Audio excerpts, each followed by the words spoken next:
అవనిగడ్డ అభ్యర్థిగా మండలి బుద్దా ప్రసాద్ ను జనసేన అధినేత పవన్ కళ్యాణ్ ప్రకటించారు. ఇటీవలే జనసేనలో చేరిన బుద్దా ప్రసాద్ ను అవనిగడ్డ నుంచి పోటీకి దింపారు. ఈ సీటుపై ఏకాభిప్రాయం రావడంతో ఈ నిర్ణయం తీసుకున్నట్లుగా తెలుస్తోంది. ఇక రైల్వే కోడూరు విషయంలో సేనాని పునరాలోచిస్తున్నట్లుగా తెలుస్తోంది. మరోవైపు పాలకొండ విషయంలో సేనాని ఇంకా కసరత్తు కొనసాగుతోంది.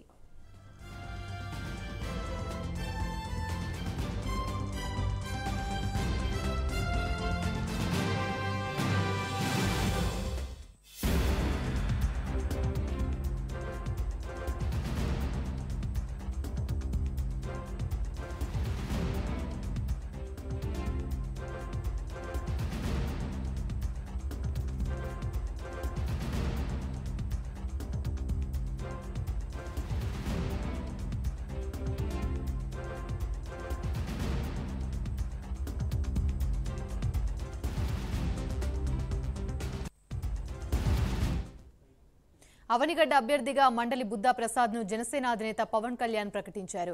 ఇటీవలే జనసేనలో చేరిన బుద్దా ప్రసాద్ ను అవనిగడ్డ నుంచి పోటీకి దింపారు.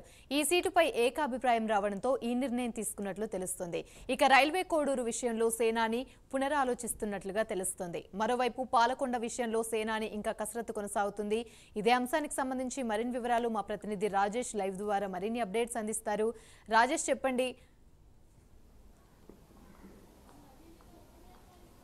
ఎస్ యామిని, జనసేన పార్టీకి సంబంధించి పవన్ కళ్యాణ్ మొదటి నుంచి చెప్తున్న విధంగా కూడా 100% విజయ అవకాశాలు ఉండి స్ట్రైక్ రేట్ ఉండే విధంగా కూడా అభ్యర్థుల మీద కసరత్తు అయితే జరుగుతుందని చెప్పుకోవచ్చు. దానికి సంబంధించి ఇప్పుడు ప్రకటించిన దాదాపు 19 మంది అభ్యర్థులకు సంబంధించి కూడా పూర్తిగా సర్వే చేసి వాళ్ళకి గెలుపు అవకాశాలు 99% ఉన్నాయి అన్న తర్వాతనే వాళ్ళకి సీట్లు కూడా అనౌన్స్ చేస్తున్న పరిస్థితి ఉంది. అందులో భాగంగానే మరొక ఎమ్మెల్యే అభ్యర్థికి సంబంధించి కూడా జనసేన పార్టీకి సంబంధించి కొద్దిసేపటి క్రితమే పవన్ కళ్యాణ్ అనౌన్స్ చేశారు. ఏదైతే అవనిగడ్డకి సంబంధించి కూడా కృష్ణా రాజకీయాలు ఆంధ్రప్రదేశ్ రాజకీయాల్లోనే కొంత కీలకంగా ఉంటాయి. ఈ నేపథ్యంలోనే అవనిగడ్డకి సంబంధించి పవన్ కళ్యాణ్ కూడా ఒక కీలక నిర్ణయం తీసుకున్నారు. మాజీ డిప్యూటీ స్పీకర్ మండలి బుద్ద ప్రసాద్ని జనసేన పార్టీ అభ్యర్థి కూడా అవనిగడ్డ నుంచి కూడా పోటీలో దింపుతున్నట్లు కూడా పవన్ కళ్యాణ్ కొద్దిసేపటి ప్రకటించడం జరిగింది. ఏదైతే పూర్తిగా రాజకీయ సమీకరణాలు అంచనా వేసుకున్న తర్వాతే మండలి బుద్ధ ప్రసాద్ కూడా ప్రకటించడం జరిగింది. ఆయన ఒక సీనియర్ నాయకుడు, కృష్ణా జిల్లా రాజకీయాల్లోనే కాకుండా ఆంధ్రప్రదేశ్ రాజకీయాల్లో కూడా ఆయన తనకంటూ కొంత ముద్రను వేసుకున్నారు. తెలుగు భాష మీద అభిమానంతో పాటు సేవా కార్యక్రమాలు, అలాగే మండలిలో డిప్యూటీ చైర్మన్గా చేసిన అనుభవం కూడా ఉంది. ఈ నేపథ్యంలోనే అవనిగడ్డకు సంబంధించి పూర్తిగా అటు కాపు ఓట్ బ్యాంకును కూడా బేరీజ్ వేసుకున్న తర్వాత అక్కడ గెలుపు అంచనాలు అన్ని కూడా అంచనా వేసుకున్న తర్వాత పూర్తి స్థాయిలో పవన్ కళ్యాణ్ ఒక కీలక నిర్ణయం తీసుకున్నారు. దానికి సంబంధించి కూడా ఇప్పటికే అవనిగడ్డ సీటును ఆశిస్తున్న ఎవరైతే మిగతా నాయకులు ఉన్నారో ఆ నాయకులతో కూడా మాట్లాడినట్టుగా తెలుస్తుంది. మాట్లాడిన అనంతరం పూర్తిగా ఒక ఏకాభిప్రాయానికి వచ్చిన తర్వాతే పూర్తి స్థాయిలో అవనిగడ్డకు సంబంధించి ఒక కీలక నిర్ణయం తీసుకున్నారు. అటు ఎంపీకి సంబంధించి కూడా బందర్కు సంబంధించి బాలసూరి పోటీ, అలాగే అవనిగడ్డకు సంబంధించి మండలి బుద్ధ ప్రసాద్ పోటీ చేయడం.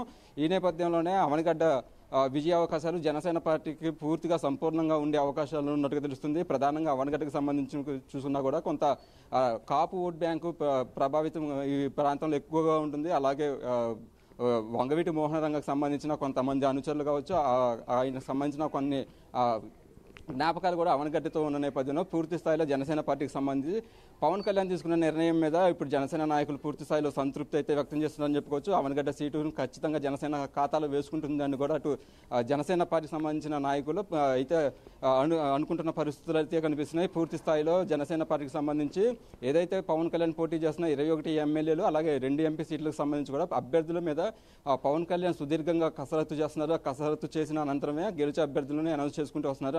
ఆ నేపథ్యంలోనే అవనిగడ్డ సీటును కూడా పవన్ కళ్యాణ్ ప్రకటించడం జరిగింది. ఇక మరొక 2 సీట్ల మీద కూడా పవన్ కళ్యాణ్ ఒక కీలక నిర్ణయం తీసుకునే అవకాశం ఉన్నట్టుగా తెలుస్తుంది. పాలకొండకు సంబంధించి కూడా ఒక అభ్యర్థి మీద కూడా చర్చ జరుగుతుంది. ఇటీవల టీడీపీ నుంచి జనసేన పార్టీలకు సంబంధించి కూడా అక్కడ నిమ్మక జయకృష్ణ కూడా జనసేన పార్టీలో జాయిన్ అయ్యారు. ఆయన అభ్యర్థి ఎలా ఉంటుంది అనేది కూడా అక్కడ ఒక సర్వే అయితే పవన్ కళ్యాణ్ చేపిస్తున్నారని చెప్పుకోవచ్చు. పూర్తిగా కూడా పాలకొండలో కూడా గెలిచే అభ్యర్థిని త్వరలోనే ప్రకటిస్తామంటూ కూడా పవన్ కళ్యాణ్ కొద్దిసేపు ప్రకటించడం జరిగింది. ఇక ప్రధానంగా చూసుకుంటే రైల్వే కోడూరుకు సంబంధించి కూడా పవన్ కళ్యాణ్ మరికొన్ని కీలక నిర్ణయాలు తీసుకునే అవకాశం కనిపిస్తుంది. ఇప్పటికే అక్కడ యనమల భాస్కర్ రావును కూడా జనసేన పార్టీ అభ్యర్థిగా కూడా ప్రకటించిన పరిస్థితి అయితే ఉంది. అయితే కొంత గెలుపు అంచనాలు కావచ్చు, లోకల్ పరిస్థితుల దృష్ట్యా కూడా అక్కడ అభ్యర్థిని మార్చే ఆలోచన జనసేన పార్టీ ఉన్నట్టుగా తెలుస్తుంది. పూర్తిగా సంబంధించి 21 ఎమ్మెల్యేలు అలాగే 2 ఎంపీ సీట్లు కూడా జనసేన పూర్తి స్థాయిలో గెలిచే విధంగా పవన్ కళ్యాణ్ కసరత్తు అయితే చేస్తున్నారని చెప్పుకోవచ్చు. యామిని.